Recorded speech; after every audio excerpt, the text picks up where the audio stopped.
wanted to catch this on film because I'm making a glycerate tincture with vegetable glycerin, and I am also using a little bit of alcohol and water and my fresh lemon balm and my fresh comfrey that has been dried. So I guess it's not fresh anymore, but it was fresh from my garden, my yard, and now it is dried. And I thought I'm gonna just quickly videotape this because it's a good video. So let's get started. Okay, so I have been super busy making tinctures, drying herbs, putting them away in jars, gathering them from the wild and also from what I have grown.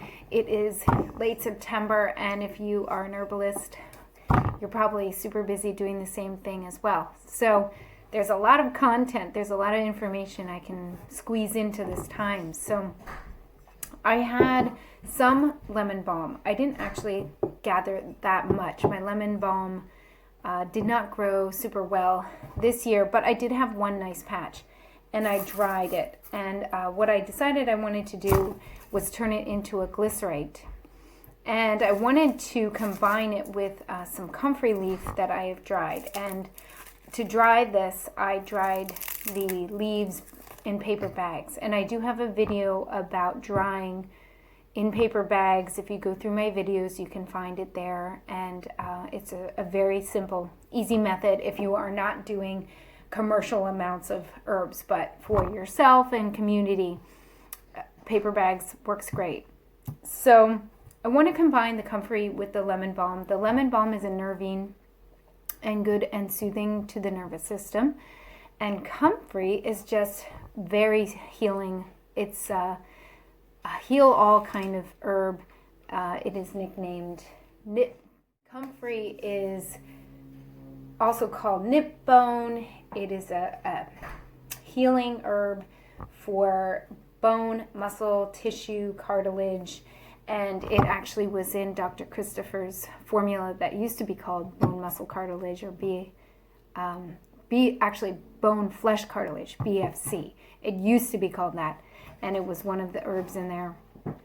And I like the synergistic effect of the nervine with the comfrey because soothing and calming the nervous system is something that I really try to focus on when I'm doing herbal preparations. I learned this from Rosemary Gladstar. She talks a lot about the nervous system and everything being connected to the nervous system. So I want to put these two herbs together and have it work well in that formula. So I use what Rosemary calls the simpler's method, and it is not a lot of measuring. So I'm taking my lemon balm and I just crushed it a bit, and I'm putting it in the jar here. And it is perfect. It smells great. It is the perfect dryness. It's crispy and breaks. It still has color. It's not damp. It's not flexible. So I know it's right. And it smells like lemon balm. It smells great. So I just put this much lemon balm in the jar. And then I do want to add the comfrey. And comfrey is picky, pricky. It has hairs. You might want to wear gloves. Like, kind of itches my hands a little bit, but I'm not going to wear gloves. So I'm going to put the comfrey in. And I'm making this, I want to make this kind of strong. So I'm putting in more herb than I sometimes put in. I usually don't press it down and, tamp it down, but this one I want to make strong. So I'm putting in the herb, pressing it down.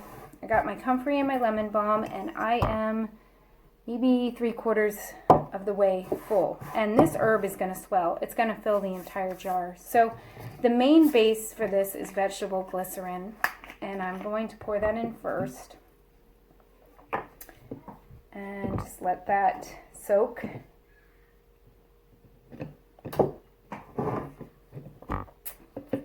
So you want to use food grade vegetable glycerin, and I will put a link down below for that you can order your own. And if you plan on making a lot of formulas, you will want to probably order a gallon amount. Okay, so that's now empty. And like I said, I'm doing a simpler method, so I don't have quite half with the vegetable glycerin, and I'm adding some alcohol to help just pull a little bit more from the herb than if I only used the vegetable glycerin. So this is vodka, it's 40% alcohol. That is the percentage I use when I make tinctures. So I'm going to pour this until I reach about 3/4. Okay. Now I didn't bring the water in here, but when I turn off this video, I'm going to go into the kitchen and I'm going to fill water almost all the way to the top and leave a little bit of a headspace, and then I'm going to seal it with my lid. And like I say in my other videos about making tinctures, label, always label with the date, the herbs you used, put where you got the herbs, if they were wildcrafted and where, or if you've ordered them, and then the menstruum, which is, I will put, the ratio of alcohol, glycerin, and water so that I remember. And there you go. And then you let it on the counter for at least 2 weeks. Let the sun's rays make the formula come alive, and then you can strain it. So I have a few videos on straining if you want to check them out. And before you go, I'm going to say subscribe, comment, and like. All of those things will help this channel grow, and I'm asking you to do that as a friendly viewer. So thanks, and come again.